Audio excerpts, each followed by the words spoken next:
Ito nga. Bigay, niregalo sa kanya. Niregalo.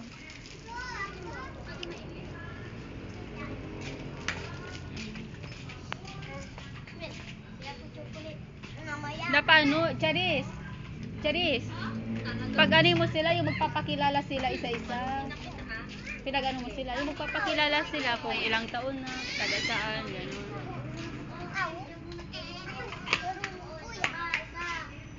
Inom ba kayo? Inom ba kayo?